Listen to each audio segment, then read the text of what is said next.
This reading by Stewart Wills. Moby Dick by Herman Melville, Chapter 3. The Spouter Inn.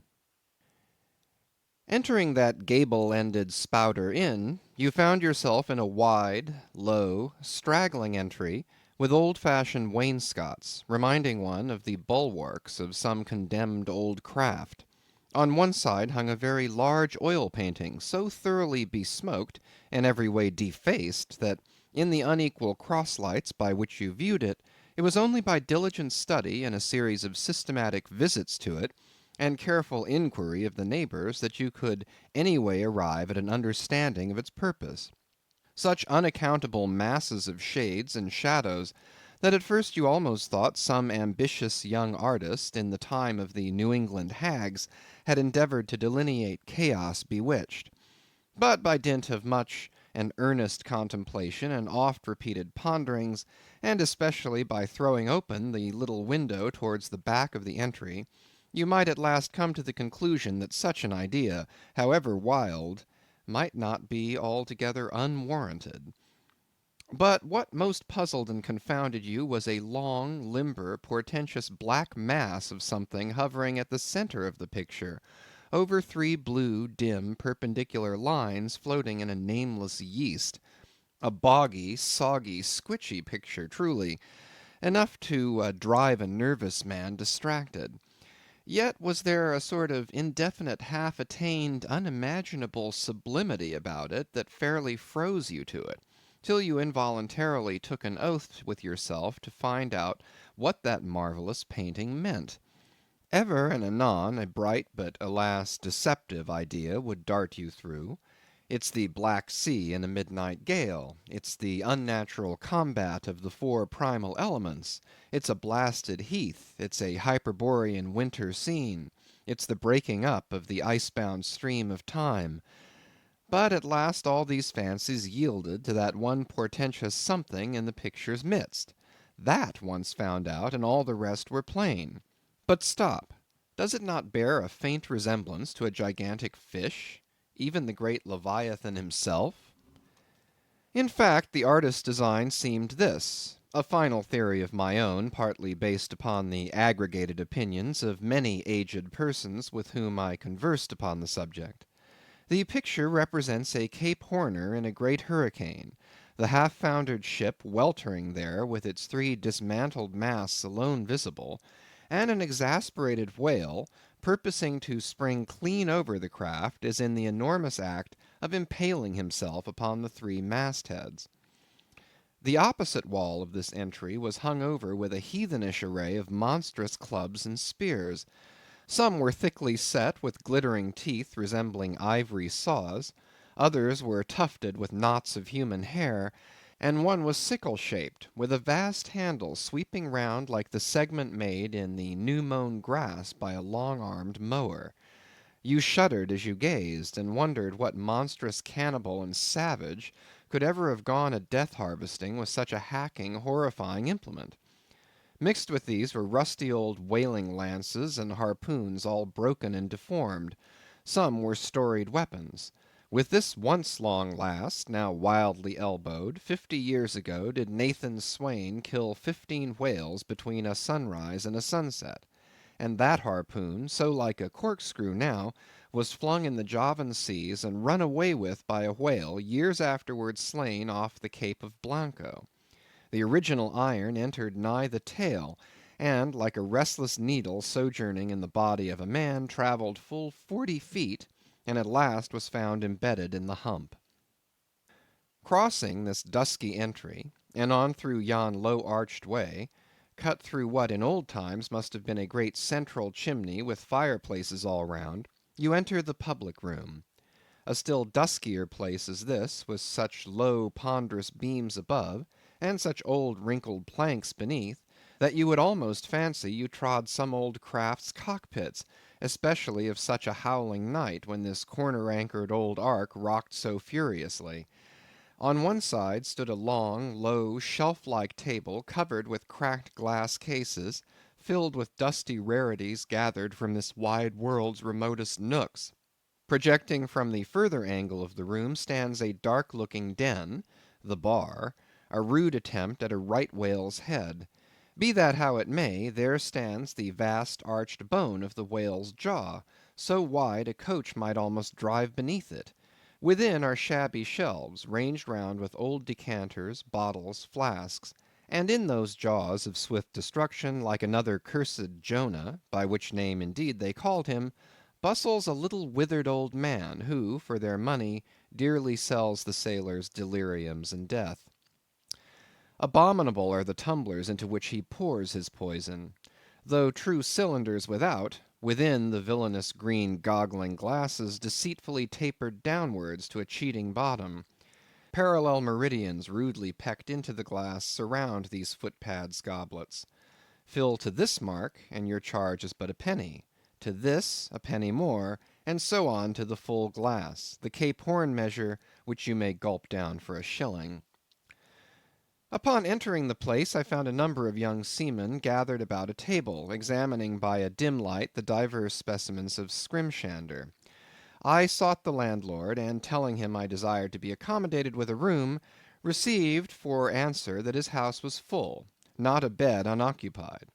"But avast," he added, tapping his forehead, "you hain't no objections to sharing a harpooneer's blanket, have ye?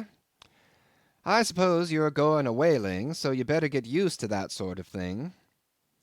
I told him that I never liked to sleep two in a bed, that if I should ever do so, it would depend upon who the harpooneer might be, and that if he, the landlord, really had no other place for me, and the harpooneer was not decidedly objectionable, why, rather than wander further about a strange town on so bitter a night, I would put up with the half of any decent man's blanket. "I thought so. All right, take a seat. Supper? You want supper?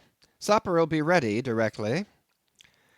I sat down on an old wooden settle, carved all over like a bench on the battery. At one end a ruminating tar was still further adorning it with his jackknife, stooping over and diligently working away at the space between his legs. He was trying his hand at a ship under full sail, but he didn't make much headway, I thought. At last some 4 or 5 of us were summoned to our meal in an adjoining room.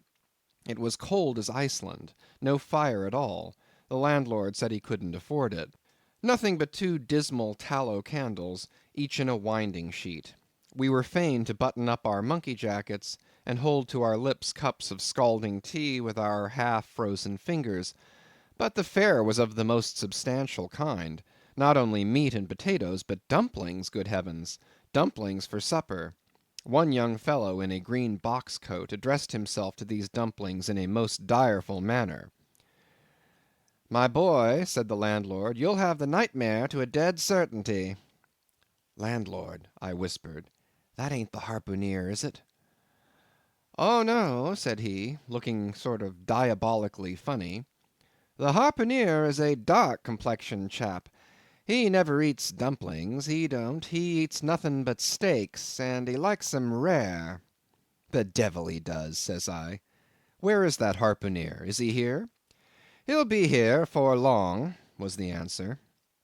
I could not help it, but I began to feel suspicious of this dark complexioned harpooneer. At any rate, I made up my mind that if it so turned out that we should sleep together, he must undress and get into bed before I did. Supper over, the company went back to the bar room, when, knowing not what else to do with myself, I resolved to spend the rest of the evening as a looker on. Presently a rioting noise was heard without. Starting up, the landlord cried, "That's the Grampus's crew. I seed her reported in the offing this morning. A 3 years' voyage, and a full ship. Hurrah, boys! Now we'll have the latest news from the Fijis."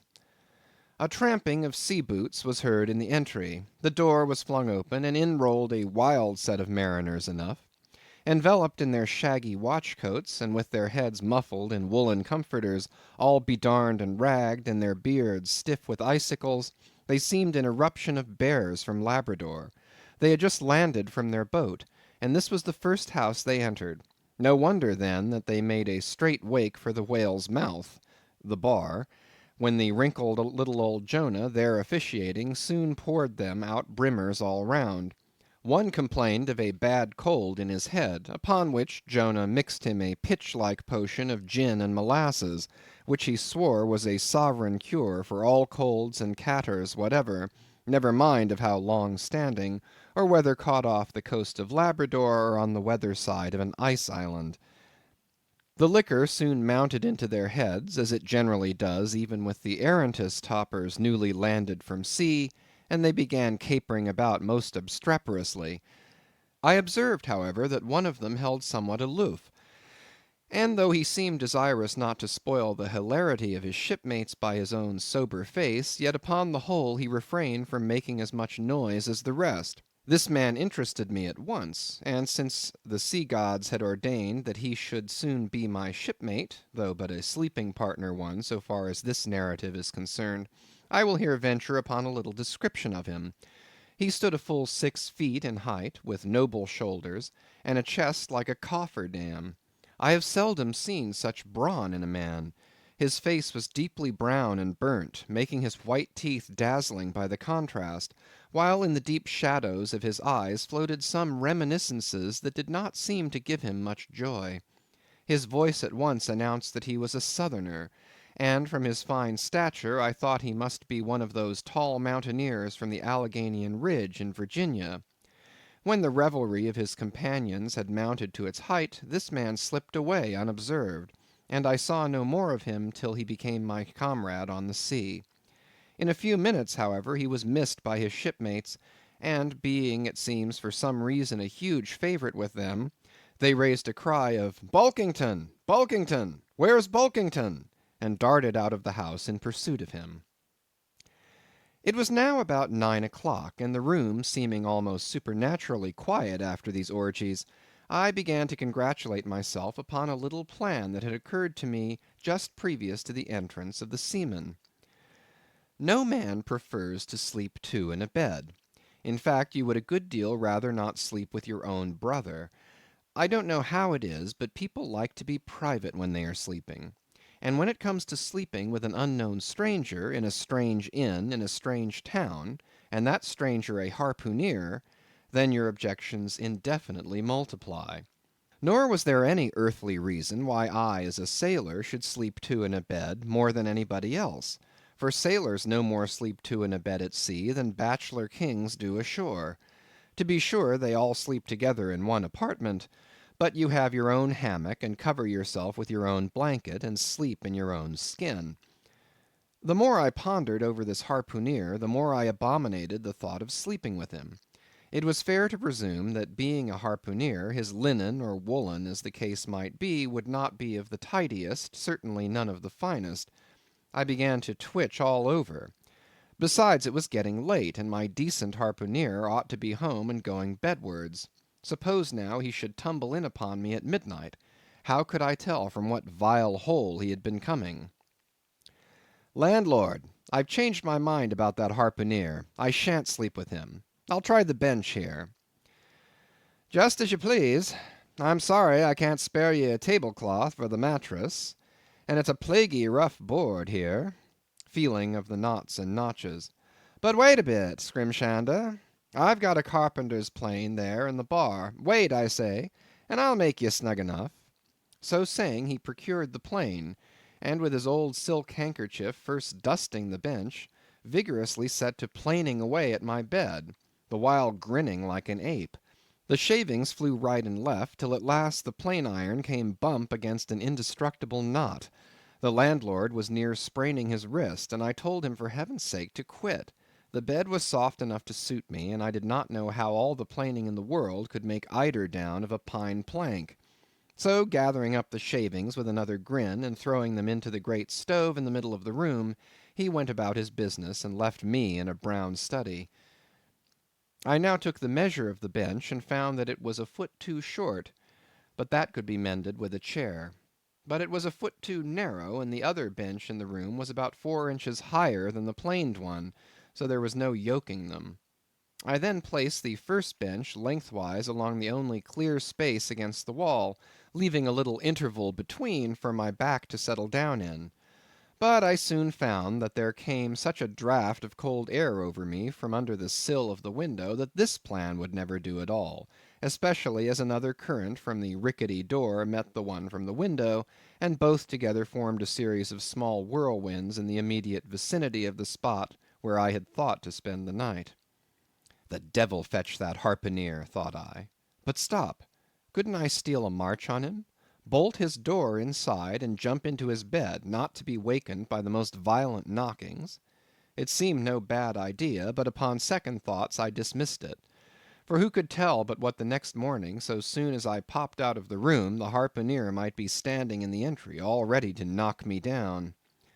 Still, looking round me again, and seeing no possible chance of spending a sufferable night unless in some other person's bed, I began to think that after all I might be cherishing unwarrantable prejudices against this unknown harpooneer.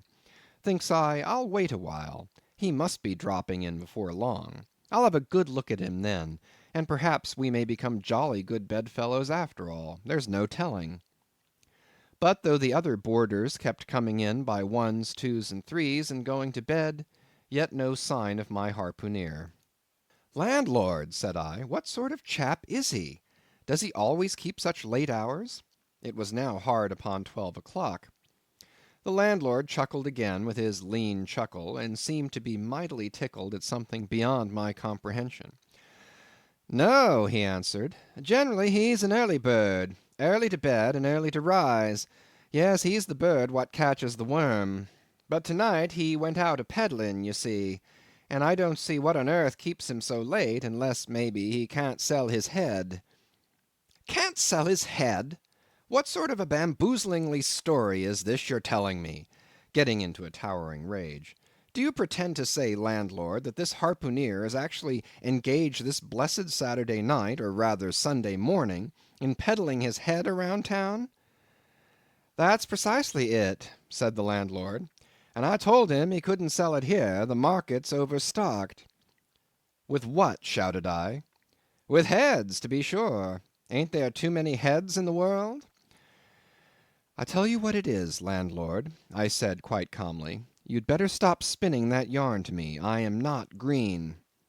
"Maybe not," taking his stick out and whittling a toothpick, "but I rather guess you'll be done brown if that ere harpooneer hears you a slandering his head." "I'll break it for him," said I, now flying into a passion against this unaccountable farrago of the landlord's. "It's broke already," said he. "Broke," said I. "Broke, do you mean?" "Certain, and that's the very reason he can't sell it, I guess." "Landlord," said I, going up to him as cool as Mount Hecla in a snowstorm, "landlord, stop whittling.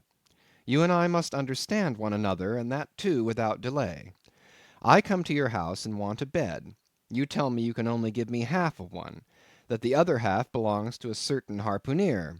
And about this harpooneer, whom I have not yet seen, you persist in telling me the most mystifying and exasperating stories, tending to beget in me an uncomfortable feeling towards the man whom you design for my bedfellow. A sort of connection, landlord, which is an intimate and confidential one in the highest degree. I now demand of you to speak out and tell me who and what this harpooneer is, and whether I shall be in all respects safe to spend the night with him.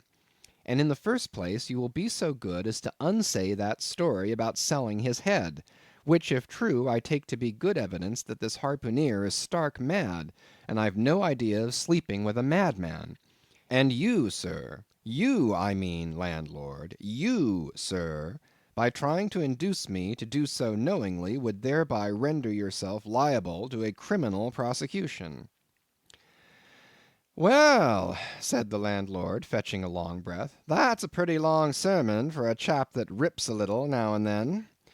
But be easy, be easy. This here harpooneer I've been telling you of has just arrived from the South Seas, where he bought up a lot of bomb New Zealand heads, great curios, you know, and he sold all of 'em but one, and that one he's trying to sell to-night, 'cause to-morrow's Sunday, and it would not do to be selling human heads about the streets when folks is going to churches.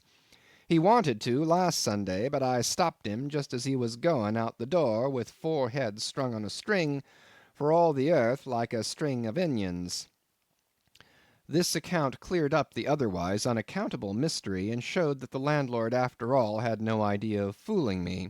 But at the same time, what could I think of a harpooneer who stayed out of a Saturday night clean into the holy Sabbath, engaged in such a cannibal business as selling the heads of dead idolaters? Depend upon it, landlord, that harpooneer is a dangerous man. He pays regular, was the rejoinder. But come, it's getting dreadful late. You'd better be turning flukes. It's a nice bed. Sal and me slept in that ere bed the night we was spliced. There's plenty of room for two to kick about in that bed. It's an almighty big bed, that. Why, afore we give it up, Sal used to put our Sam and little Johnny in the foot of it. But I got a dreaming and sprawling about one night, and somehow Sam got pitched on the floor, and came near breaking his arm. After that, Sal said it wouldn't do. Come along here, I'll give you a glim in a jiffy. And so saying, he lighted a candle and held it towards me, offering to lead the way. But I stood irresolute, when looking at a clock in the corner, he exclaimed, I vomit Sunday. You won't see that harpooneer to-night. He's come to anchor somewhere. Come along, then. Do come, won't you come? I considered the matter a moment, and then upstairs we went, and I was ushered into a small room, cold as a clam, and furnished, sure enough, with a prodigious bed, almost big enough, indeed, for any 4 harpooneers to sleep abreast. There, said the landlord, placing the candle on a crazy old sea-chest that did double duty as a washstand and centre table. There, make yourself comfortable now, and good night to ye. I turned round from eyeing the bed, but he had disappeared. Folding back the counterpane, I stood over the bed.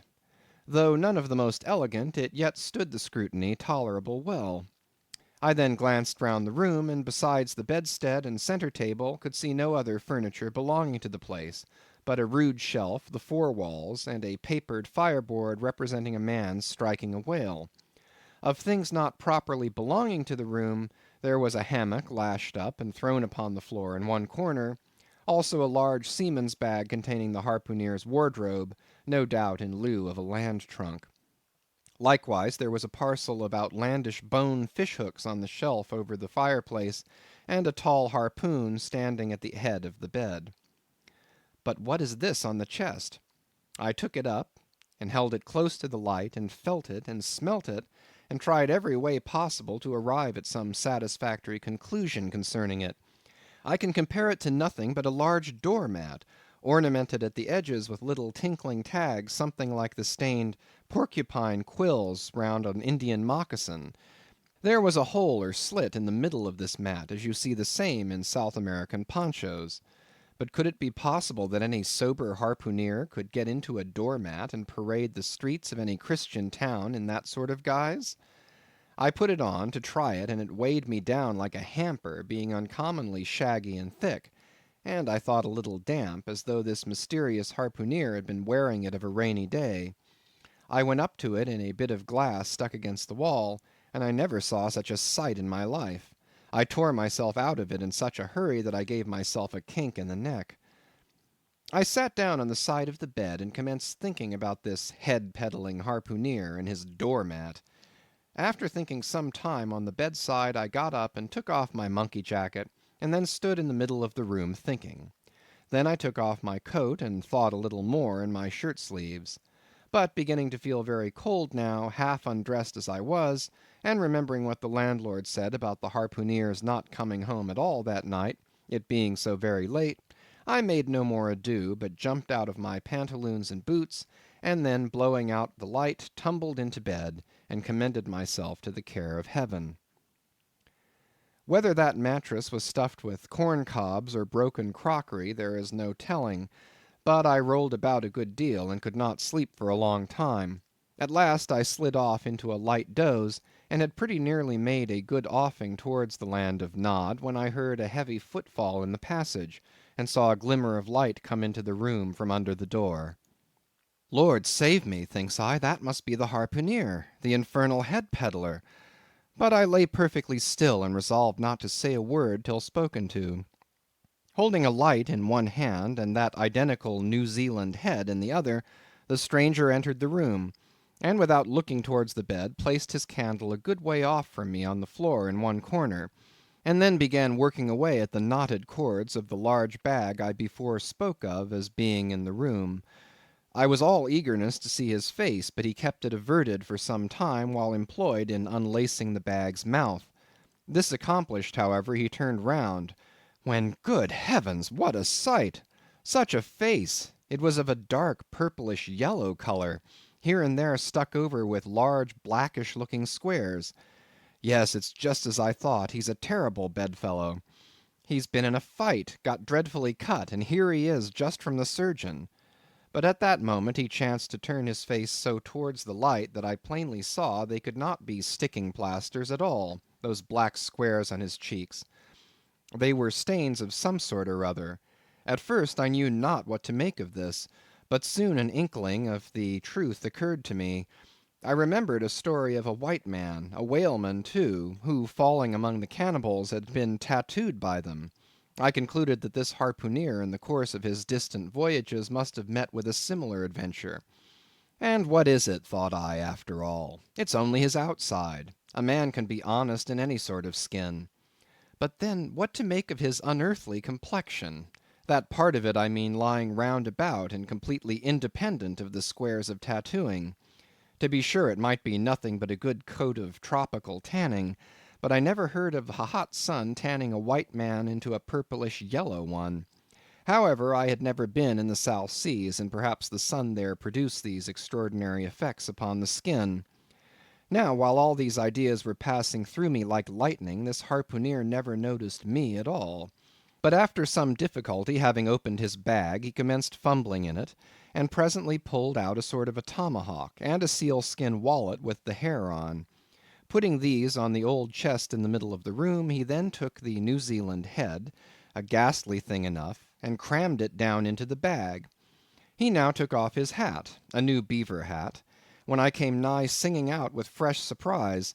There was no hair on his head, none to speak of at least, nothing but a small scalp knot twisted upon his forehead. His bald purplish head now looked for all the world like a mildewed skull. Had not the stranger stood between me and the door, I would have bolted out of it quicker than I ever bolted a dinner. Even as it was, I thought something of slipping out the window, but it was the second floor back. I am no coward, but what to make of this head-peddling purple rascal altogether passed my comprehension. Ignorance is the parent of fear, and being completely nonplussed and confounded about the stranger, I confessed I was now as much afraid of him as if it was the devil himself who had thus broken into my room in the dead of night. In fact, I was so afraid of him that I was not game enough just then to address him, and demand a satisfactory answer concerning what seemed inexplicable in him. Meanwhile he continued the business of undressing, and at last showed his chest and arms. As I live, these covered parts of him were checkered with the same squares as his face. His back, too, was all over the same dark squares. He seemed to have been in a 30 years' war, and just escaped from it with a sticking plaster shirt. Still more, his very legs were marked as if a parcel of dark green frogs were running up the trunks of young palms. It was now quite plain that he must be some abominable savage or other shipped aboard of a whaleman in the South Seas, and so landed in this Christian country. I quaked to think of it. A peddler of heads, too; perhaps the heads of his own brothers. He might take a fancy to mine. Heavens, look at that tomahawk! But there was no time for shuddering, for now the savage went about something that completely fascinated my attention, and convinced me that he must indeed be a heathen. Going to his heavy grego, or rapall, or dreadnought, which he had previously hung on a chair, he fumbled in the pockets, and produced at length a curious little deformed image, with a hunch on its back, and exactly the colour of a 3 days old Congo baby. Remembering the embalmed head, at first I almost thought that this black manikin was a real baby preserved in some similar manner; but seeing that it was not at all limber, and that it glistened a good deal like polished ebony, I concluded that it must be nothing but a wooden idol, which indeed it proved to be. For now the savage goes up to the empty fireplace, and removing the papered fireboard, sets up this little hunchbacked image like a 10-pin between the andirons. The chimney jambs and all the bricks inside were very sooty, so that I thought this fireplace made a very appropriate little shrine or chapel for his Congo idol. I now screwed my eyes hard toward the half-hidden image, feeling but ill at ease, meantime, to see what was next to follow. First, he takes about a double handful of shavings out of his grego pocket, and places them carefully before the idol. Then, laying a bit of ship biscuit on top, and applying the flame from the lamp, he kindled the shavings into a sacrificial blaze. Presently, after many hasty snatches into the fire, and still hastier withdrawals of his fingers, whereby he seemed to be scorching them badly, he at last succeeded in drawing out the biscuit, then blowing off the heat and ashes a little, he made a polite offer of it to the little negro. But the little devil did not seem to fancy such dry sort of fare at all. He never moved his lips.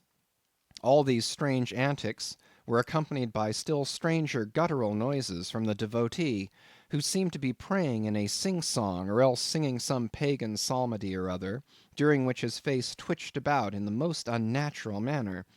At last, extinguishing the fire, he took his idol up very unceremoniously, and bagged it again in his grego pocket as carelessly as if he were a sportsman bagging a dead woodcock.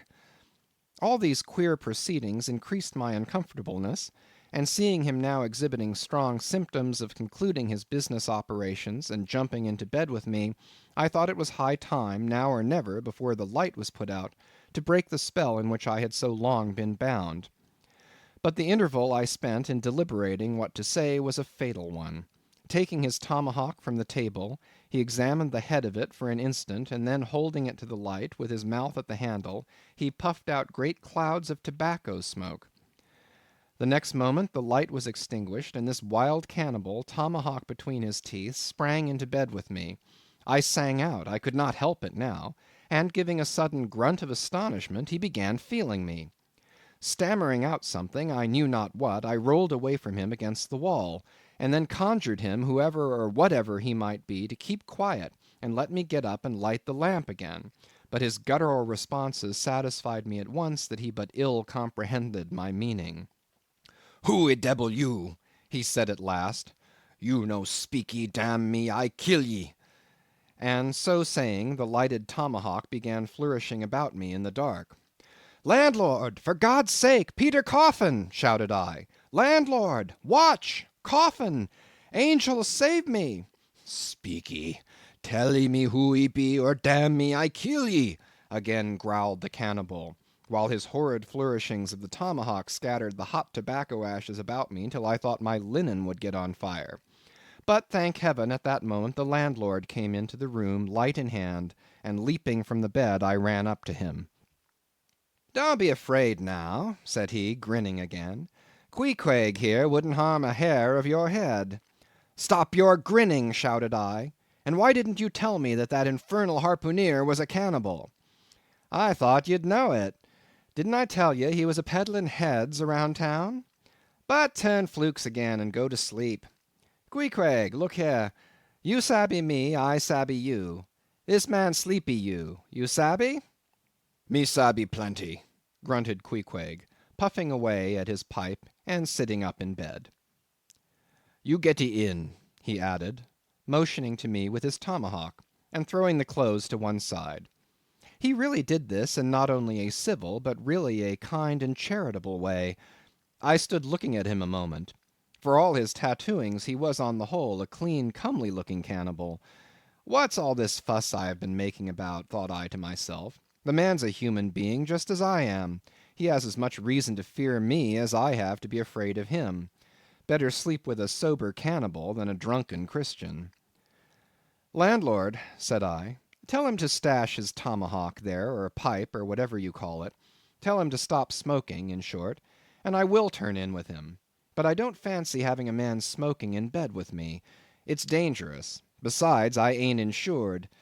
This being told to Queequeg, he at once complied, and again politely motioned me to get into bed, rolling over to one side as much to say, I won't touch a leg of you.